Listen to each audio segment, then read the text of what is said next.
इस वक्त की सबसे बड़ी खबर कि आदम खां की सुरक्षा वापस ले ली गई है। जी हां, आदम खां को वाई श्रेणी की सुरक्षा मिली हुई थी, जिसको वापस ले लिया गया है। सबसे बड़ी खबर इस वक्त की मैं आपको बता रहा हूं, इसलिए सबसे पहले मैंने ये खबर आपको दी है और सबसे पहले इस बुलेटिन में ये खबर लगाई है कि उनकी सुरक्षा वापस ले ली गई है। सुनिए एडिशनल एसपी ने क्या कहा इस संबंध में। आज सुरक्षा मुख्यालय से एसपी साहब का एक पत्र प्राप्त हुआ था, जिसमें उल्लिखित है कि मोहम्मद आजम खां, माननीय पूर्व विधायक रामपुर, को पूर्व से प्रदत्त वायु श्रेणी की सुरक्षा व्यवस्था बनाए रखने का कोई औचित्य नहीं है। इस आदेश के क्रम में उनकी सुरक्षा वापस ले ली गई वायु श्रेणी की। उनके साथ 3 गनर और आवास पर गार्ड थी। सभी पुलिसकर्मियों को वापस बुलाकर लाइन में आमद करा ली गई। दोस्तों, इस वीडियो में आपको बहुत सी जानकारी मिलने वाली है, इसलिए बिना स्किप किए इसको देखिए। सबसे पहले देखेंगे हिमाचल में जिस तरह से सैलाब ने, फ्लड ने, जिस तरह से बाढ़ ने तबाही मचाई हुई है वो देखेंगे। उसके बाद रामपुर ज़िला अधिकारी को देखेंगे कि उन्होंने बरसात में किस तरह से दौरा किया है और जगह जगह जाने के बाद में पीड़ितों का हालचाल जाना है, किस तरह से उनकी मदद करी है। रामपुर ज़िला अधिकारी रविंद्र कुमार मादड़ अपनी पूरी टीम के साथ में देख सकते हैं कि मौजूद हैं। जब किसी का घर गिरा है तब वहाँ पहुँचे और जाके मायना किया। 1,20,000 रुपये तुरंत उसको देने के लिए घोषणा की, कहीं 6500 रुपये देने की घोषणा की है। इस तरह पूरा आप वो देखेंगे कि रामपुर ज़िलाधिकारी कहाँ कहाँ पर गए हैं और बाढ़ ने कहाँ कहाँ यहाँ पर कोहराम मचाया है, कहाँ कहाँ घर गिराए हैं, कहाँ कहाँ नुकसान पहुँचाए हैं। एक एक फ्रेम इसमें आपको सब देखने को मिलेगा कि किस तरह से रामपुर प्रशासन मदद करने के लिए सबसे पहले आगे आगे तत्पर है और तैयार है।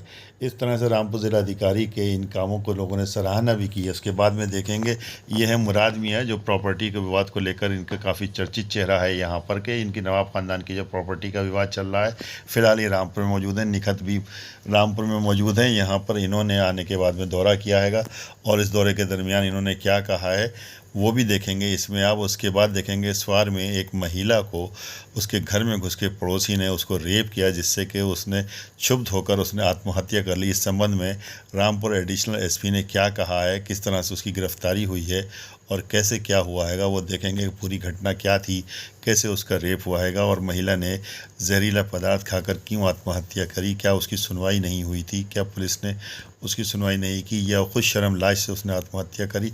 उसके बाद दिल्ली देखेंगे कि दिल्ली किस तरह से डूब गया है, लाल किला पूरा पीछे से डूब गया है। अरविंद केजरीवाल ने क्या कहा इस संबंध में, इसलिए बिना स्किप किए दोस्तों, मैं आरिफ खान एक बार फिर क्राइम एक्सपोजर न्यूज़ रूम से आपके सामने नए मुद्दों और ताज़ा खबरों के साथ।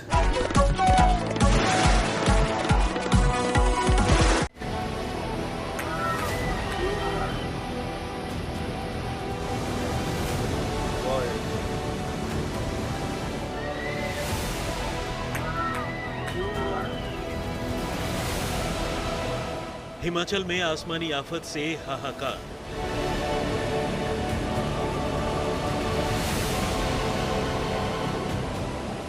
चालीस घंटों की बारिश से 5,000 करोड़ का नुकसान।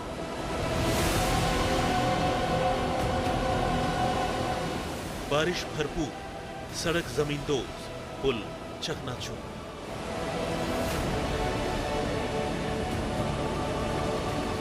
हिमाचल प्रदेश में टूटा 52 साल का रिकॉर्ड।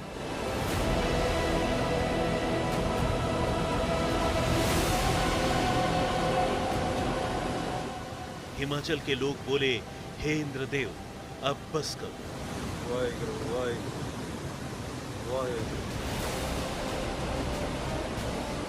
हिमाचल प्रदेश में बारिश का रेड अलर्ट जारी हो चुका है। अब तक जानलेवा बारिश 16 लोगों की जान ले चुकी है। मनाली में व्यास नदी का रौद्र रूप दिख रहा है। यहाँ सफेद रंग का ये घर कैसे तिनके की तरह बिखर कर नदी में समा गया।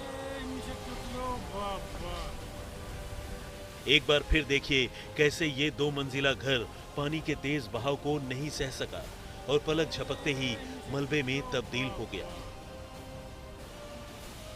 कुल्लू में भी नदी नाले गुस्से में नजर आ रहे हैं। देखिए यहाँ भी नदी किनारे बना ये घर कैसे जमींदोज हो गया। पल भर में पूरा घर बह गया। साथ ही उन लोगों के सपने भी बह गए जो यहाँ रह रहे थे।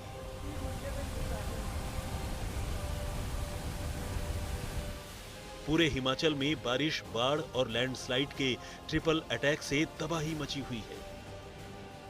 लेकिन सवाल है कि क्या नदी किनारे घर बनाने में नियमों का पालन किया गया था? नदी के बिल्कुल किनारे घर बनवाने की परमिशन किस विभाग ने दी? पानी नदी किनारे बने घर में घुसा या ये घर नदी बहने की जगह पर घुसकर बनाए गए? कुल्लू में पानी का प्रकोप थमने का नाम नहीं ले रहा है। एक बस भी सैलाब को पार करने की जिद कर रही थी, लेकिन सैलाब ने जल्द ही बस ड्राइवर को उसकी गलती का एहसास करा दिया और देखते ही देखते सैकड़ों टन वजनी ये बस पानी में बह चली। हिमाचल के मंडी में जिस व्यास नदी में आई बाढ़ ने बर्बादी मचाई है, देखिए 100 साल पुराने विक्टोरिया ब्रिज को सैलाब कैसे डरा रहा है। ये ठीक आप नदी देख रहे हैं, ये वही जलस्तर जिसकी तस्वीरें कल वायरल हो रही थी। और जो ये पुल आप देख 100 साल पुराना पुल है, बहुत ही आइकॉनिक पुल है। इस पुल को लगभग पानी छूता हुआ जा रहा था और कभी यहाँ के लोग बताते हैं कि कभी इतना इस नदी का जलस्तर इतना नहीं देखा था। इस पुल के ठीक आगे लगभग 500 मीटर की दूरी पर महादेव का मंदिर है। ये पूरा इलाका मंदिर के पास का प्रांगण जो रिहायशी इलाका है, ये सब कुछ अभी भी जलमग्न है। हालांकि कल रात के मुकाबले जो है, ये देखिए बड़ी बड़े जो पेड़ हैं, इसके पूरे तने इस कदर नदी में बह के आ रहे हैं जैसे पानी के सूखे तिनके हों। तो जो सैलाब है उसका प्रवाह इतना ज्यादा है कि ये नदियां बिल्कुल डरावनी लगती हैं। आगे आप देखिए रिहायशी इलाका है, ये वीर मंडल धर्मशालाएं हैं, वहां पर मंदिर है। ये जो भी मैं देख रहा हूं ये सब कुछ लगभग जलमग्न है।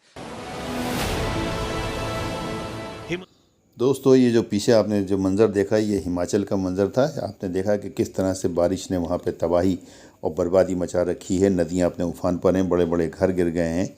इसी तरह से हिंदुस्तान के अधिकतर शहरों में ये हालत है। दिल्ली भी नहीं बची हुई है और दिल्ली के साथ साथ में हमारा रामपुर भी नहीं बचा हुआ है। लेकिन इसको लेकर के रामपुर ज़िला अधिकारी पूरी तरह से गंभीर हैं। वो अपनी पूरी टीम के साथ मौके पर पहुंच जाते हैं। जहां कहीं से भी उनके पास में सूचना आती है वहां पर पहुंच जाते हैं और खुद जाकर के वहां पर देखते हैं। लगातार बारिश से क्षतिग्रस्त मकानों के प्रभावित लोगों को त्वरित राहत सहायता पहुंचाने के लिए जिलाधिकारी ने खुद बागडोर अपने हाथ में ले रखी है। वो एडीएम और तमाम उनकी टीम मौके पर पहुंचती है और पहुंचने के बाद में उन लोगों को राहत सामग्री मुहैया कराती है तथा उनके लिए काम करती है। वोट पहुंचकर परवीन पत्नी साबिर का बारिश में पूरी तरह से ध्वस्त हो चुके मकान को देखा और प्रभावित परिवार को 1,20,000 रुपये की आर्थिक सहायता आपदा राहत से प्रदान करने के निर्देश भी दिए। वहीं सिगनखेड़ा में आंशिक क्षतिग्रस्त मकान के बारे में उन्होंने प्रभावित परिवार को 6500 रुपये की सहायता के लिए निर्देश दिए। जिलाधिकारी ने सभी एसडीएम, तहसीलदार और अधिशासी अधिकारियों को निर्देशित किया है कि भ्रमण का लगातार सक्रिय रहें, भ्रमण करते रहें। कहीं भी जलभराव अथवा लगातार बारिश के दौरान किसी भी प्रकार की कोई समस्या उत्पन्न होती है तो तत्काल प्रभाव से जरूरी राहत सहायता उपलब्ध कराना सुनिश्चित करें। देखिए, ये लाइव रिपोर्ट रामपुर जिलाधिकारी अपनी पूरी टीम के साथ में लगे हुए हैं।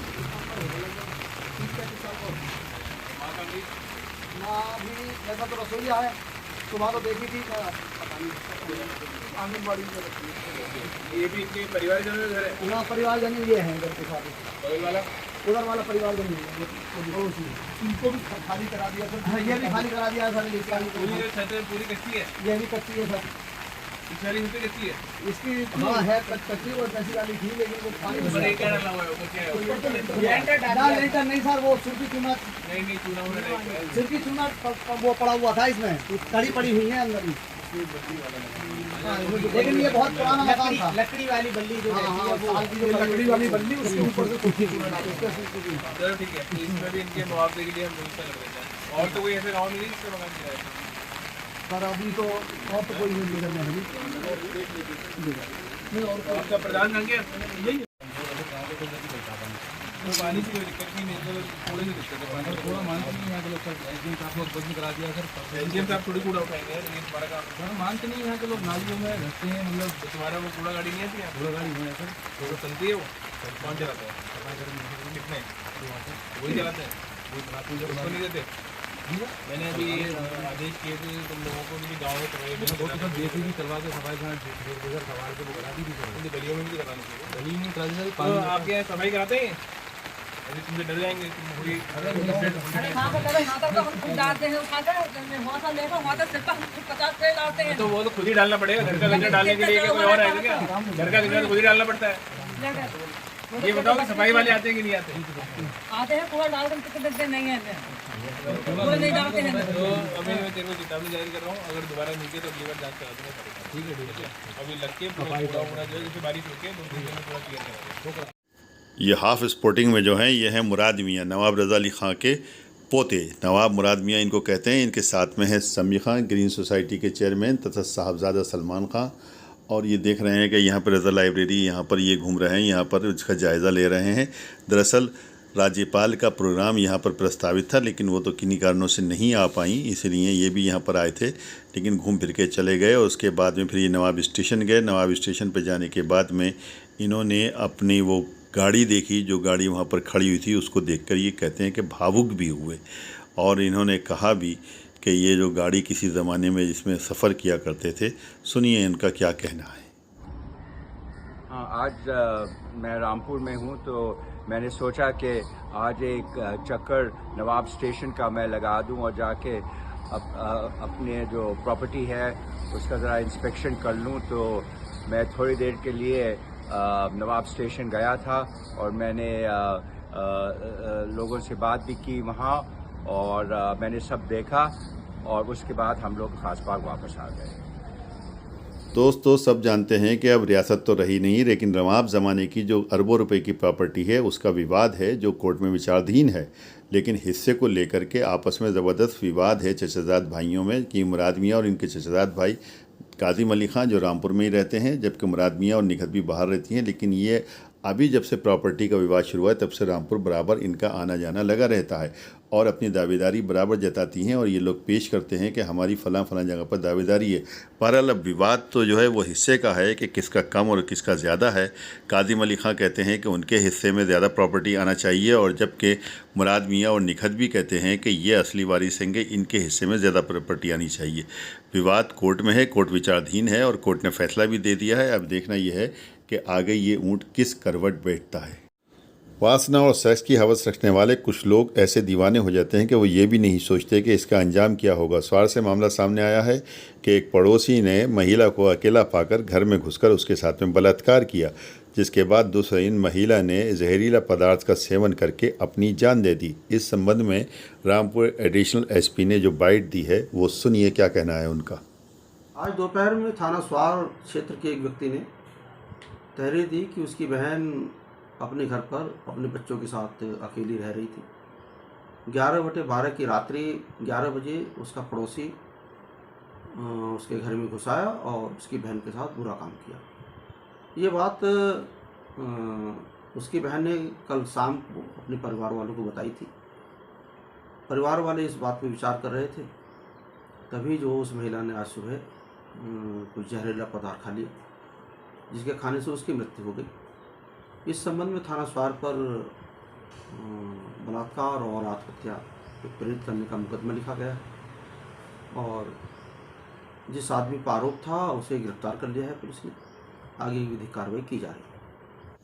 बाढ़ ने जिस तरह चारों तरफ तबाही मचाई हुई है उससे दिल्ली भी नहीं बची है। देखिए दिल्ली का क्या हाल है, अरविंद केजरीवाल की ज़बानी भी सुनिए। गाँव है, वहाँ पे लाखों लोग रह रहे हैं, तो कोई गवर्नमेंट की तरफ से कोई वो नहीं है, वहाँ पे ना व्यवस्था नहीं है। पानी बहुत जगह देखने को मिला, वजीराबाद में है, बुराड़ी में है। दिल्ली में यमुना के जलस्तर ने 45 साल का रिकॉर्ड तोड़ दिया है।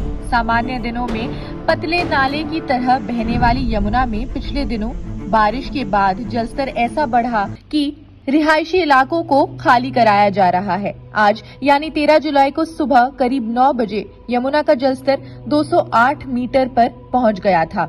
बुधवार रात 8 बजे हथनीकुंड बैराज से 1,47,857 क्यूसेक पानी छोड़ा गया था। केंद्रीय जल आयोग ने पूर्वानुमान लगाया है कि इससे पहले साल 1978 में यमुना का जल 207.49 मीटर तक पहुंचा था। यमुना के बढ़ते जलस्तर को देखते हुए उसके किनारे के इलाकों को खाली करवाया जा रहा है। सरकारी आंकड़ों की माने तो करीब 41,000 लोगों को वहां से निकाला गया।